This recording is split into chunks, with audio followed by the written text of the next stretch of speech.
Hi, my name is Adam Cox. I'm a clinical hypnotherapist and phobia expert, also known as the Phobia Guru, based on my track record of eliminating phobias in a single session. And today we're going to be talking about agoraphobia, which, of all the phobias out there, I would say this is the one that is the least understood. It has the most misconceptions, and people don't really know what it means.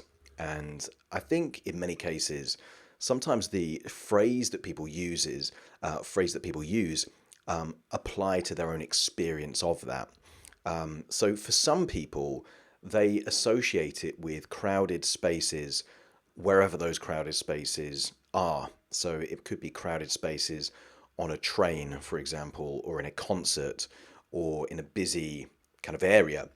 And for some people, yes, indeed, this can cause very, very severe anxiety, to the point where, yes, it feels like a panic attack is about to take place. For other people, it might be open spaces. So you've got almost like what seem like completely opposite environments. For someone, it could be a beach where just no one's around, or an open field, for example. Again, wide open spaces. And that can really make people feel this overriding sense of, that something bad's about to happen. And in many cases, I would say it doesn't even matter what is the true definition of agoraphobia.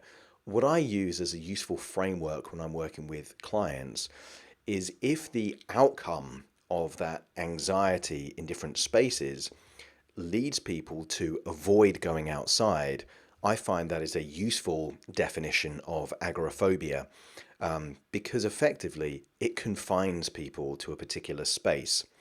Now, the interesting thing here is that if someone has severe anxiety around, let's say, lots of people in confined spaces, and there's a feeling that they can't get away, I would normally link that more to claustrophobia. So although some people feel that claustrophobia is only in really small spaces like lifts, or in cupboards and things like that, that isn't always the case. And in many cases, it's the fear of not being able to get away. So weirdly, you can experience claustrophobia on trains and planes and things like that. Agoraphobia is more this kind of idea of being out and about, that suddenly a panic attack is going to come along. And that really is what tends to lead to a thought process, which means that people avoid going out. And there is really a sense of ever decreasing circles. This idea that you might feel a bit of anxiety about going to a certain place, so you decide not to go to that place. And then the next time you think about going to that place, the anxiety is higher and then higher and then higher again. And this can become generalized very, very quickly. So from, maybe one or two phobias, or just this slight anxiety to begin with, within a year or two, people have found themselves trapped in their own homes and they can't leave. The symptoms to look out for to know if either you or someone that you know have agoraphobia are all of the symptoms related to anxiety. So this is elevated breathing rate, for example. It might be elevated heart rate. People that have panic attacks and agoraphobia will often report this kind of feeling like their heart's going to beat out of their chest, and they can kind of feel pulses in their arm, in their head, and things like that. And in many cases, because they can't predict when this thing is going to happen, they just find that because it is so terrifying and so overwhelming, that the natural thought process is simply to avoid going to those places.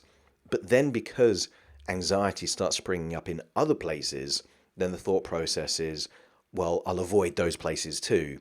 And this is why the metaphor of ever decreasing circles is so appropriate for those people that have agoraphobia, because the direct consequence of allowing the anxiety to influence behavior means that there becomes less and less choices. to the extent that many agoraphobics feel like they've created their own prison. And at that point, they become very, very limited. Quite often, they're relying on other people to get food or to get medicine, for example, to do the basic things that most of us would just take for granted. Simply doesn't happen with an agoraphobic. They will sometimes only leave their home in very, very extreme conditions and for very short periods of time. But there are some agoraphobics that simply don't leave their place where they live, because it's all about variables. It's about what you can control and what you can't control. And for most people living in their own home, because they know they have a sense of certainty as to what's actually going to be happening within their own home, and whoever visits, they're going to know that person, it's going to be on their terms. That then leads to less anxiety within their own home. When they're in different places and there's different people and there's different circumstances, then all bets are off, and that unpredictability is really what can create this feeling of overwhelming anxiety. Now, the key to being free of agoraphobia is not to avoid anxiety, because obviously that then plays into the hands of these ever decreasing circles, but to increase resourcefulness. So the goal is to bring out a more resourceful version of you and to break the patterns that link anxiety with different triggers. Now, I've created a video, a 60-minute video, which I normally charge about £30. That's about $50. That's available free on my website, phobiaguru.com, so feel free to check that out.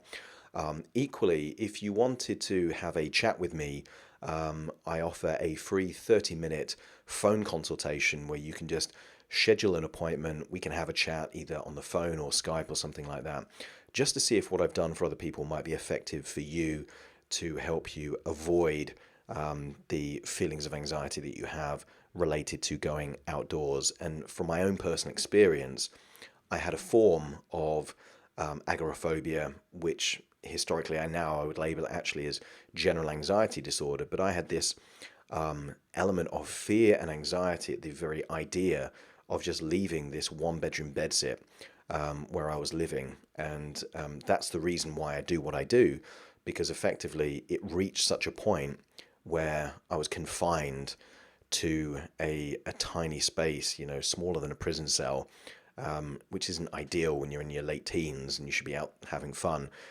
So I can directly relate to this experience, and now, I'm, always out and about doing lots of different things, and it kind of feels like that was almost like a different person when I think about it now. So be rest assured that this phobia does not have to be permanent. It can be temporary, and I more than most know exactly what this is and how you can eliminate this fear. So if you do want more information on this, know that there are people that can help, including myself, and you can go to phobiaguru.com. Hope this has been of use and value to you. Thank you.